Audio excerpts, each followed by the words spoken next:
ਸੋ ਸਵਾਗਤ ਹੈ ਜੀ ਇੱਕ ਵਾਰ ਫਿਰ ਆਪ ਸਭ ਦਾ ਅੱਜ ਦੇ ਇਸ ਰਿਲੀਜੀਅਸ ਸੈਗਮੈਂਟ ਵਿੱਚ।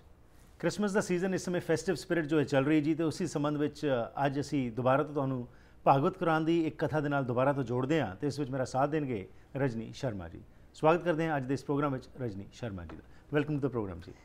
Thank you ji. सो आज तो जी हर तरफ जो है फेस्टिव स्पिरिट नज़र आ रही है। देखिए आज हमारे फूल भी चमक रहे हैं और आप भी लाल और ग्रीन साड़ी पहन के आज आए हैं। तो ये फेस्टिव स्पिरिट जब होता है जी, ये हर एक कोई जो है खुश होता है, और ख़ास तौर के ऊपर इन मुल्कों के अंदर तो खाने पीने का और एक दूसरे का गिफ्ट्स एक्सचेंज करने का एक बड़ा अच्छा एक सिस्टम होता है। और ये फेस्टिवल्स का मतलब ये होता है कि हम एक दूसरे के साथ अपनी सांझ जो है उसको मजबूत कर सकें जी। और हरप्रीत जी, जिस तरह का मौसम है इस कंट्री में, शाम के वक्त एकदम ग्रे और डार्क, लेकिन ये क्रिसमस की लाइट्स और वो सब में चार चांद लगा देती हैं। कोई शक नहीं जी, बिल्कुल। सो उसी को आज मुख रख के जो हम कृष्ण लीला की बात कर रहे हैं पिछले कुछ हफ्तों से, उसके साथ हमारे को आज दोबारा जोड़िए जी। जी जी हरप्रीत जी, जैसे आप जानते ही हैं कि राजा परीक्षित ये कथा सुन रहे हैं और 7 दिन जिनकी मृत्यु में रह गए थे, और अब उन 7 में से भी 5 दिन गुजर चुके हैं, और ये वो बड़े प्रेम से अब वो कृष्ण कथा को सुन रहे हैं,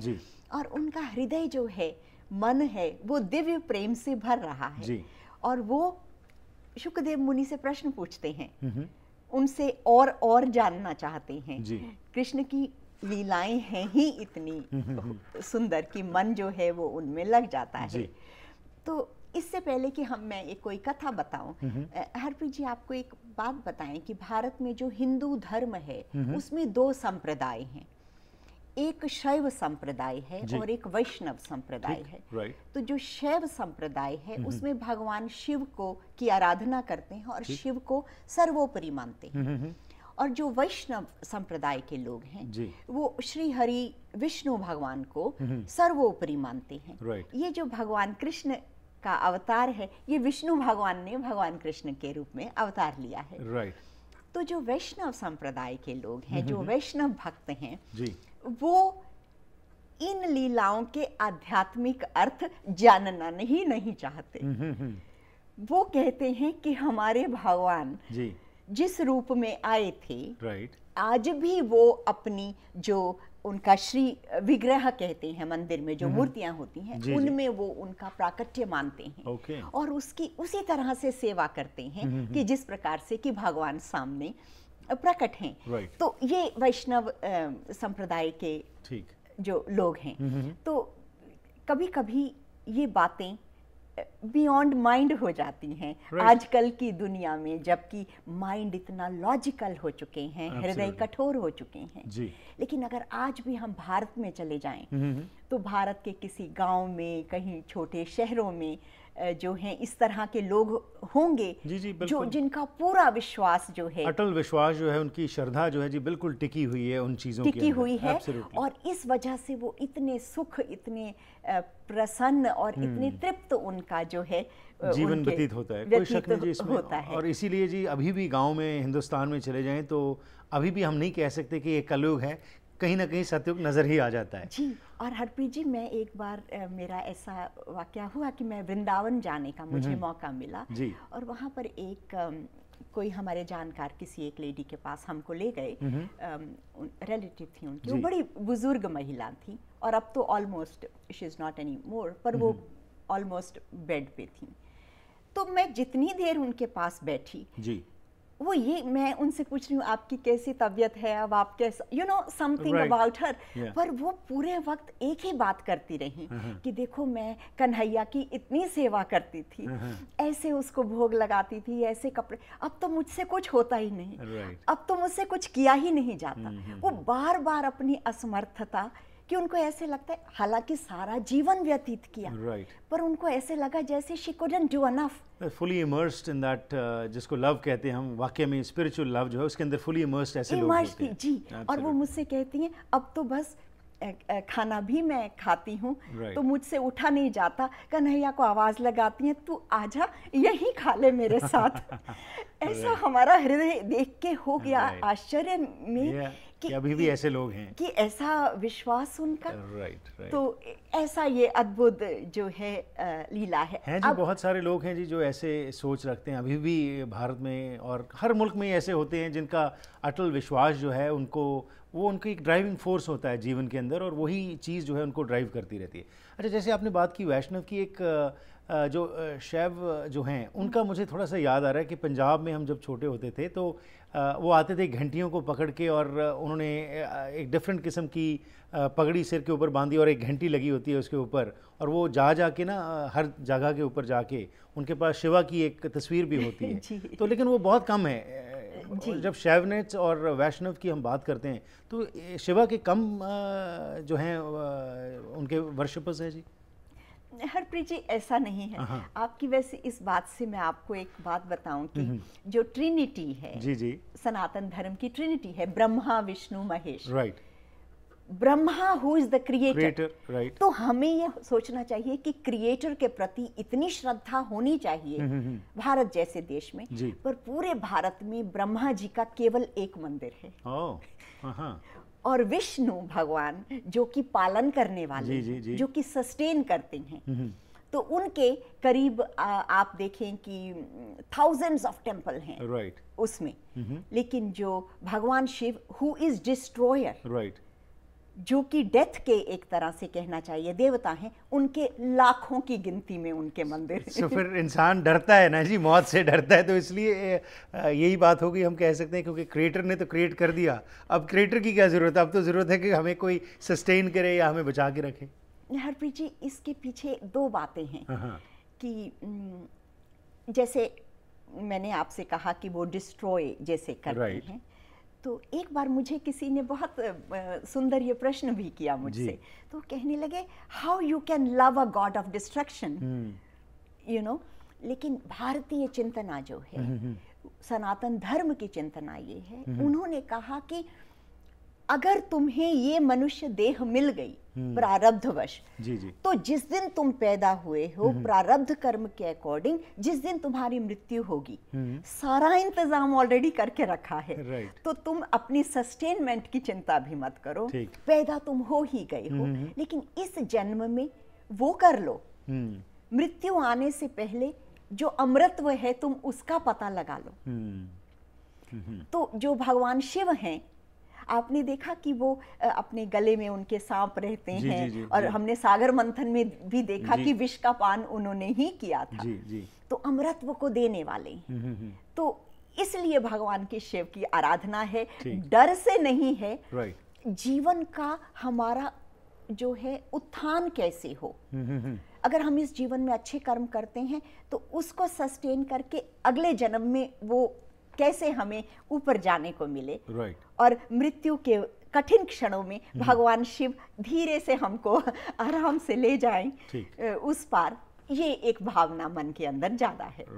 so it's the other way round, कि शिव जी के मंदिर ज्यादा हैं। बहुत खूब जी, क्योंकि जैसे हमारा मकसद ही इस प्रोग्राम का ये है कि हमें समझ आ सके हर एक धर्म की जो आस्था है किसी चीज़ के ऊपर टिकी हुई है, और जब पता लगता है तो उसके साथ मेरा ये बिलीफ है कि ख़ास तौर के ऊपर कनाडा के जैसे जिस मुल्क में हम रहते हैं, जहाँ पे 209 देशों के ज़्यादा लोग जो रहते हैं, हर एक का अपनी एक सोच है, हर एक की अपनी परंपरा है, हर एक के अपने रिचुअल सेरेमनीज़ हैं।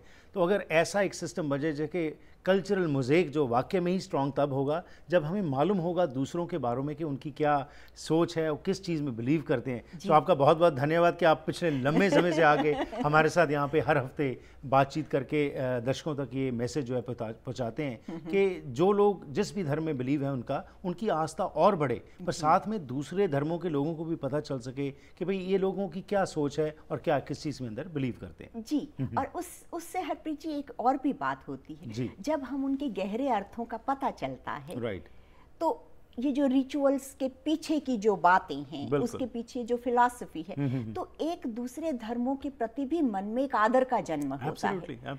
तो वो जो आदर है आपको, वो आपके मन के अंदर बड़ी सहृदयता लाता है, एक रिसेप्टिविटी लाता है। बिल्कुल बिल्कुल। तो आज जो हम देखते हैं कि कभी कभी धर्मों के बीच में आपस में टकराव भी होते हैं, कारण ही ये है कि दूसरे धर्म की गहराई का पता नहीं है। एब्सोल्युटली जी। और देखिए अब क्रिसमस सीजन चल रहा है, लोगों में हर एक, चाहे वो क्रिश्चियन है या नहीं है, तब भी उन्होंने अपनी घरों में जगमग की हुई है और हर घर में वर्चुअली जो है हम देखते हैं कि एक ट्री भी, क्रिसमस ट्री पड़ा हुआ है, exchange of gifts. So basically this is a understanding and this is, I always believe that this leads to more understanding between all the communities. और Harpreet ji, it actually it enriches the human values, human race, human culture.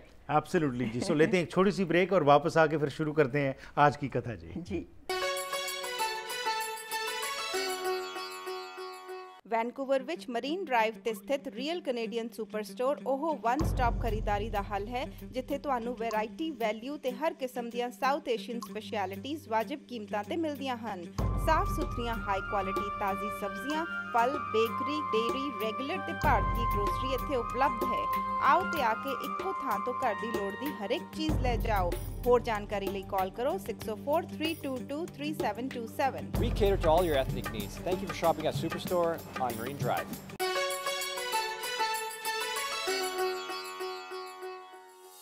Ones again welcome back to the programme. So ਆਓ ਜੀ ਦੁਬਾਰਾ ਤੋਂ ਜੁੜਦੇ ਹਾਂ ਰਜਨੀ ਸ਼ਰਮਾ ਜੀ ਨਾਲ ਤੇ ਜਾਣਕਾਰੀ ਲੈਣੇ ਆ ਅੱਜ ਕਿਹੜੀ ਕਥਾ ਹੈ ਸਾਡੇ ਨਾਲ ਸਾਂਝ ਪਾਉਣ ਜਾ ਰਹੇ ਨੇ ਤੇ ਉਸ ਦਾ ਅਧਿਆਤਮਕ ਪੱਖ ਕੀ ਹੈ। जी रजनी जी। तो हरप्रीत जी, आज जो हम भगवान की लीलाएं हैं बचपन में उन्होंने की, तो भगवान कृष्ण को हमेशा भोग लगाया जाता है। आज भी मंदिरों में माखन और मिश्री मिला के इस तरह से भोग लगाते हैं। तो जो माखन है वो दूध का सार है, ठीक, मथने के बाद मिलता है। अगर हम इसको अपने सागर मंथन से इसका कंपैरिजन करें तो मंथन से हमें अमृतत्व की प्राप्ति हुई। राइट। यहाँ पर भी जीवन में हम जितना ज्ञान अर्जित करते हैं, चाहे वो मटेरियल लाइफ का ज्ञान हो, हमारा आध्यात्मिक ज्ञान हो या कोई भी ज्ञान हो जी, उसका जब हमें सार पता चलता है, द एसेंस ऑफ इट। लेकिन एसेंस ऑफ इट पता चलने के बाद अगर हमारे जीवन में दो बातें हो सकती हैं कि या तो हमको ये उस ज्ञान के साथ ही एक अभिमान आ जाए, ठीक, और वो बड़ा नेचुरल है, क्योंकि जब उसको किसी भी व्यक्ति को उस ज्ञान का पता चलता है तो उसे ऐसे लगता है कि बहुत सारे लोगों में अब वो विलक्षण है, क्योंकि उसे इन बातों का पता है। Right. I am the expert on this. तो इस तरह की जब बात आती है तो मन के अंदर एक सूक्ष्म अहंकार का जन्म होता है। तो कभी कभी सब जानते हुए भी वो अहंकार ही हमको नीचे ले जाने वाला होता है। तो कभी अगर इस अहंकार का या इस अभिमान का एक और रूप ये हो सकता है कि हमने वो ज्ञान को भगवान के चरणों में अर्पित कर दिया, समर्पित कर दिया, तो उससे क्या होगा कि एक दिव्य प्रेम का जन्म होगा। राइट। तो ये एक बड़ा सूक्ष्म भेद है। ठीक। भेद किस चीज में? Between your mental conditioning and the divine love. Right. कुछ लोग उन दोनों को, it's a very gray line in between, very fine line. बिल्कुल। कि मेंटल कंडीशनिंग जो है वो ज्ञान है और हृदय का प्रेम भक्ति है जी, और there is a fine line between. Right. और हमने देखा कि जिस वक्त ये ज्ञान को अगर हम भगवान के प्रेम में परिवर्तित कर देते हैं तो जीवन की जो है वो क्वालिटी ही बदल जाती है। Absolutely, right. तो ये जो है माखन लीला भगवान की थी, ये उसका सार है। गोपियां माखन निकालती जी। अब हमने आपसे बताया था जब भगवान की लीला हुई कि ब्रह्मा जी ने सभी देवताओं को कहा यदुकुल में जाकर जन्म लो। तो ये गोपियां बड़े पुराने जन्मों के ऋषि मुनि देवता वो अवतरित हुए तो ज्ञान भी हो जाता है, ध्यान भी हो जाता है, जप भी तप भी। दिव्य प्रेम का जन्म बड़ी मुश्किल से होता है। Right. तो ये गोपियां जो हैं वो बड़े प्रेम से वो, क्योंकि ये जो यदुकुल है इसमें गौ पालन मेन उनका प्रोफेशन था जी। तो गोपियां जो हैं वो दूध से मक्खन निकालती और उसको कहीं छीके पे ऊपर चढ़ा के रख देती। Right. और फिर दरवाजे में से झांकती रहती कि अभी वो कन्हैया आएगा और चुरा के इसको ले जाएगा। Right, right. तो ये बड़ी सुंदर लीला थी। तो उनमें से कोई एक गोपी जिसके मन में थोड़ा सा अभिमान था, उसको लगा कि माँ यशोदा के घर का माखन छोड़ के कन्हैया हमारे यहाँ आता है, so our butter is better than hers. तो उन्होंने जाके उलाहना दिया यशोदा को कि तुम्हारे घर तुम्हारा कन्हैया तो हमारे यहाँ आता है माखन चुराने के लिए। तो माँ यशोदा ने सोचा कि बात तो सही है, अपने घर में सब होते हुए भी ये क्यों जाता है बालक सब कुछ। तो उन्होंने कहा कि क्योंकि वो बड़ी वहाँ की जो है, she was the queen of the Gokul, Nandrani. तो उन्होंने सोचा कि शायद नौकर चाकर बहुत हैं, काम करते हैं, तो शायद इसलिए इसको पसंद नहीं आता। आज मैं अपने हाथों से इसको जो है उसके लिए, कन्हैया के लिए माखन निकालती हूँ। तो बड़ा सुंदर वर्णन है हरप्रीत जी पुराण में। जिस वक्त यशोदा माँ जो है वो मथ रही हैं दही को, दूध को डाल के, और उसमें वो मथती हैं, तो उसमें बड़ा सुंदर वर्णन है। रेशमी उन्होंने लहंगा पहना हुआ है सुंदर, और जो है उनके बालों में फूल लगे हैं, हाथों से वो काम कर रही हैं, मुंह पे पसीने की उनके बूंदे हैं, कानों में कुंडल पहने हुए हैं, तो वो सब हिल रहे हैं साथ साथ। और उससे क्या होता है कि उनके जो बालों में फूल लगे हैं वो गिरते हैं। लेकिन अब देखने में ये एक ऑर्डिनरी हो सकता है, लेकिन क्योंकि वृंदावन की हर चीज दिव्य है, तो संतों ने इसका बड़ा सुंदर सुंदर विवरण बताया है कि फूल लेकिन भावमय फूल कहते हैं। अब तो ये दिव्य प्रेम में यशोदा जी लगी हैं, अब हम तो इनके सर पे रहने के लायक ही नहीं हैं, वो गिर जाते हैं उनके चरणों में कि मनुष्य जो है वो दिव्य प्रेम में चला गया। जो है भगवान के लिए आप इसको हम इस तरह से समझें। और आज मैं आपको फिर से अगर भगवत गीता की बात बताऊं, जहां पर कर्म है, ज्ञान है, भक्ति है, तीन मार्ग हैं। यशोदा माँ के इस कार्य में तीनों एक साथ प्रकट हो रही हैं। शरीर से सेवा कर रही हैं, मन से कन्हैया का ध्यान कर रही हैं, और हृदय में उनके प्रेम उमड़ रहा है। तो जब तीनों चीजें कर्म, ज्ञान, भक्ति एक ही अलाइंड हो जाते हैं, जीवन समर्पित हो जाता है, तो the quality of life of course it improves, total जो है वो बदल जाती है। तो ये रहस्य है उस माखन लीला का। बड़ी सुंदर उसकी जो है, हमारे पास यहाँ समय का रहता है तो बड़ी डिटेल में उसको बताया हुआ है। तो एक दिन यशोदा जो हैं वो अपने घर के कामों में लगी थी जी। तो उन्होंने सोचा कि ये कन्हैया तो दूसरे जगह जाके इस तरह से जो है बहुत शैतान है और नटखट है, तो मैं क्यों ना इसको बांध दूं। तो इसको थोड़ा सा मैं बांध देती हूँ और फिर ये जो है मैं अपने घर के कामों में लगती हूँ जी। तो ताकि कन्हैया निकल ना जाए। अब इसका आध्यात्मिक अर्थ देखें कि जैसे ही हम अपने जीवन के मटेरियल लाइफ में लगते हैं तो भगवान जो है वो से हमारा ध्यान हट जाता है। जी बिल्कुल तो यशोदा ने सोचा कि मैं इनको बांध लूं। तो वो जैसे ही बांधने जाती हैं भगवान को, तो जो भी रस्सी लेती हैं उनको बांधने लगती हैं तो 2 उंगल कम रह जाती। अच्छा जी। तो एक दूसरी रस्सी लाती और वो उसको जोड़ के फिर बांधने लगती हैं तो फिर 2 उंगल कम रह जाती। तो बड़ी हैरान होती हैं ये क्या हो रहा है, ये क्या है 2 उंगल। दोनों बहुत सारे संतों ने अलग अलग कहा कि ये 2 उंगल जो छोटी रह जाती जिससे कि भगवान नहीं बंध पाते हैं जी।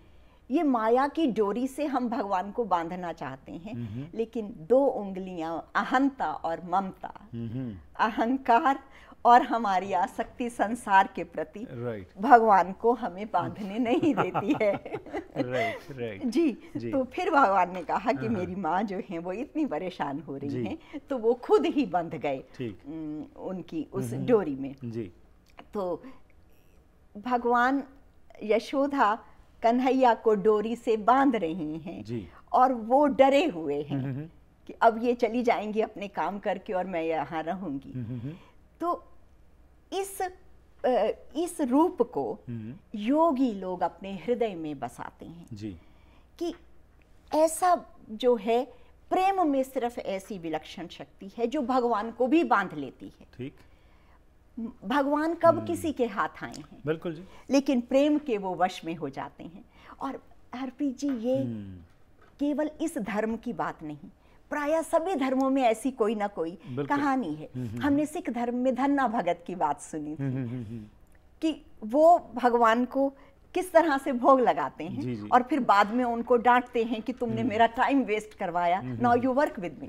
राइट। सो प्रेम का जो आपने जिक्र किया, बिल्कुल प्रेम से ही भगवान की प्राप्ति हो सकती है। और वो प्रेम, जो दिव्य प्रेम की आप बात कर रहे हैं, वो तभी अंदर जागेगा, उभरेगा, अगर हम, जैसे आपने बात की, अहंकार और ये सारे जो 5 विकार हैं, इनसे हम बचेंगे और तभी, और इनके ऊपर चलना शुरू करेंगे। Right. और लेकिन हरप्रीत जी, होता ये है कि अगर हम सीधे सीधे सोचें कि हम ओके वन फाइन मॉर्निंग कि okay this is the way और अब हम भगवान से प्रेम करेंगे, तो प्रेम ऐसे उपजता नहीं। बिल्कुल। संत कबीर कहते हैं कि प्रेम न खेती निपजे, प्रेम न हाटे बिकाए, राजा परजा जेहि रुचे, सिर दे कर ले जाए। ठीक। क्या अर्थ हुआ कि सिर दे के ले जाए, मीन्स कि उसका वैसे आप कहीं खरीद नहीं सकते प्रेम को, लेकिन सर का अर्थ हुआ अहंकार। बिल्कुल, समर्पित हो गया, अहंकार को लेते हैं तो तब जो है वो प्रेम से आप कुछ भी कर सकते हैं। जी। तो फिर आगे भगवान को जब बांध दिया उन्होंने, तो बांधा किस चीज के साथ? तो एक बहुत बड़ा उखल था। उखल कहते हैं एक धान कूटने का, जिसमें बड़ा धान कूटा जाता है। तो उन्होंने वो बड़ा धान कूटने वाला था, तो उसी में यशोदा ने रस्सी से भगवान को बांध दिया, खुद घर के कामों में लग गई। तो अब कन्हैया को लगा अब, और वो जो है वो अब घुटनों से चलने लगे थे। तो उन्होंने सोचा कि मैं कब तक यहाँ पर बैठा रहूंगा, तो थोड़ा सा मैं एक्सप्लोर करता हूँ। तो उसको लेके उखल को और थोड़ा सा उन्होंने घुटनों के बल सरकना शुरू कर दिया। अब हैरानी भी होती है कि वो उखल बड़ा भारी होता है और ये छोटा सा बच्चा। तो वो जब लेके उन्होंने चलना शुरू किया, तो नंद बाबा के आंगन में बड़े सुंदर और बड़े मजबूत 2 वृक्ष लगे हुए थे। यमल अर्जुन के वृक्ष उनको कहा जाता है। तो वो बड़े सुंदर वृक्ष लगे थे। तो कन्हैया तो उसके बीच में से निकल गए, लेकिन वो जो उखल था बड़ा, वो फंस गया वहां पर, वो नहीं आया। तो अब उन्होंने क्या किया कि वो आगे जाके जोर लगाने लगे। जब वो आगे जाके जोर लगाने लगे, पर क्योंकि हमारे Kanhaiya is not a ordinary human baby, he has the immense powers, उन्होंने क्या देखा कि ये जो वृक्ष हैं ये ऑर्डिनरी वृक्ष नहीं। ठीक है। यमल अर्जुन के ये पेड़ हैं, श्रापित हैं, और कोई 2 यक्ष इनमें रहते हैं। तो अगर अब हम उसकी कथा को अगर बताएं, तो मेरा ख्याल वो हमें कंटिन्यू बिल्कुल, जिसको हम अगले हफ्ते बात करेंगे कि अब यहाँ पे आके वो जो उखल अड़ गया है और उसके बाद क्या होता है, ये उत्सुकता रहने देते अपने आज के हमारे दर्शकों को। अगले हफ्ते इसके बारे में बात करेंगे। आपका बहुत बहुत धन्यवाद। Thank you for your time. Thank you. इस दे नाल ही करते हैं जी अज इस प्रोग्राम की इत्थे ही समाप्ति। फीडबैक जरूर देना 604 603 75 55। रजनी जी नाल डायरैक्टली गलबात करनी हो तो 604 594 9806 ते फोन कर सकते हो। फीडबैक जरूर दिया करो, तो नाल ही तुहाडे कोल कोई सवाल हो तो जरूर पहुँचाया करो, ताकि असीं आए हुए मेहमानों तो उन्होंने जवाब लैके वापस हाजिर हो सकिया करिए। इत्थे ही लैना आ गया, फिर मुलाकात करांगे, तब तक गुड बाय।